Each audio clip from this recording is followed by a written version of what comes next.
नमस्ते दोस्तों, आप सबका स्वागत है आपके अपने चैनल पर investment advice for common people. जैसे कि आप लोग सब जानते हैं, आज वीकेंड है।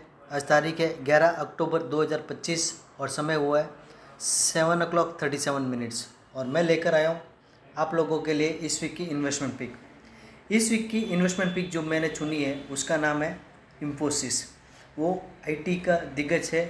पहले डिस्क्लेमर नोट कीजिएगा, उसका रिज़ल्ट अभी आना बाकी है। क्वार्टरली रिज़ल्ट नेक्स्ट थर्सडे को आ रहा है। और मैं जो शेयर करता हूँ आप लोगों से, मेरा फंडामेंटल और टेक्निकल नॉलेज है। मैं कोई सेबी रजिस्टर्ड एडवाइज़र नहीं हूँ। सो मेरी राय के ऊपर कोई भी इन्वेस्टमेंट मत कीजिएगा। अपने वित्तीय सलाहकार की राय लेकर फिर इन्वेस्ट कीजिएगा। चलिए पहले हम कंपनी के फंडामेंटल्स को देखेंगे। इन्फोसिस का आज प्राइस चल रहा है 1515। कंपनी का EPS है 66 रुपीज़ और स्टॉक ट्रेड हो रहा है प्राइस टू EPS 23 टाइम्स, जबकि इंडस्ट्री पी है 30 टाइम्स।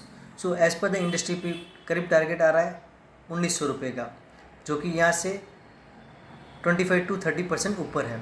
बुक वैल्यू है 229 रुपीज़ और स्टॉक ट्रेड हो रहा है price to book 6.63 times. Promoter holding है 14.6%। डेब्ट टू इक्विटी है 0.09%। डिविडेंड यील्ड है 3%।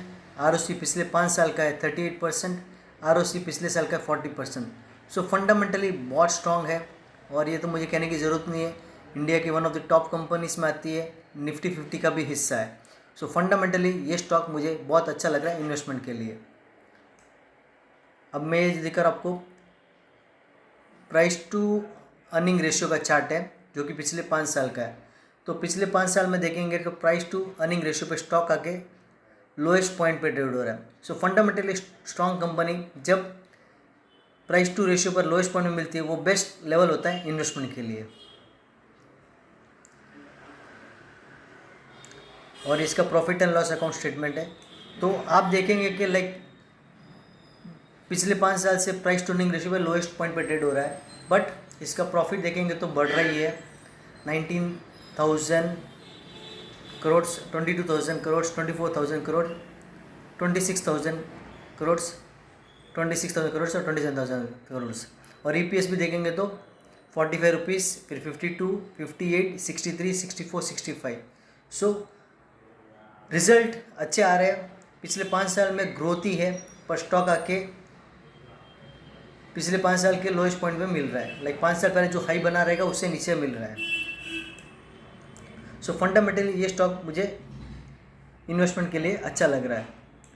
और एक और चीज़ है कि इन्फोसिस ने ऑलरेडी बाईबैक भी अनाउंस किया हुआ है। 1800 रुपीज़ पर बाईबैक का अनाउंसमेंट आ चुका है। उसकी खाली डेट आनी बाकी है।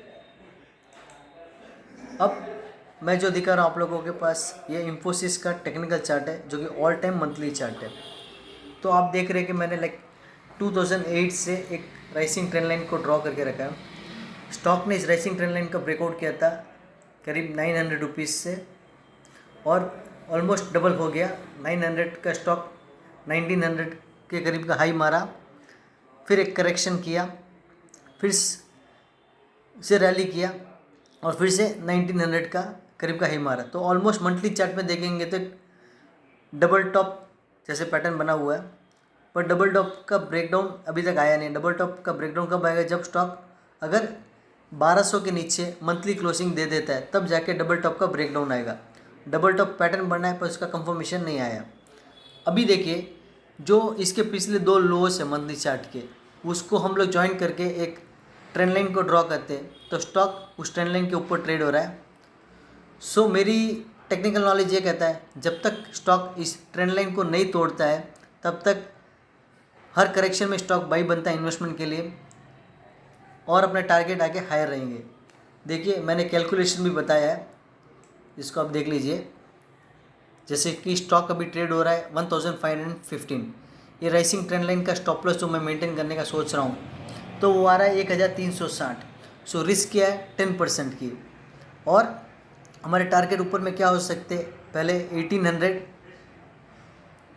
जो कि 20% है यहाँ से, और 1950 चला जाता है तो जो कि 30% है। और 1950 के ऊपर जब भी क्लोजिंग आएगी तो वो वापस एक मंथली चार्ट पे कंटिन्यूएशन ऑफ पैटर्न होगा, नया ब्रेकआउट होगा, जिसका टारगेट 2400 से 2500 रुपये के हो सकते हैं। सो फंडामेंटली और टेक्निकली इन्फोसिस मुझे अच्छा लग रहा है इन्वेस्टमेंट के लिए। पर मैंने जो आप लोगों से शेयर किया वो मेरा फंडामेंटल और टेक्निकल नॉलेज है। सो मेरी राय के ऊपर कोई भी इन्वेस्टमेंट मत कीजिएगा, अपने वित्तीय सलाहकार की राय लेकर फिर इन्वेस्ट कीजिएगा। मेरे इस वीडियो को लाइक कीजिएगा, शेयर कीजिएगा और मेरे चैनल को सब्सक्राइब कीजिएगा। धन्यवाद।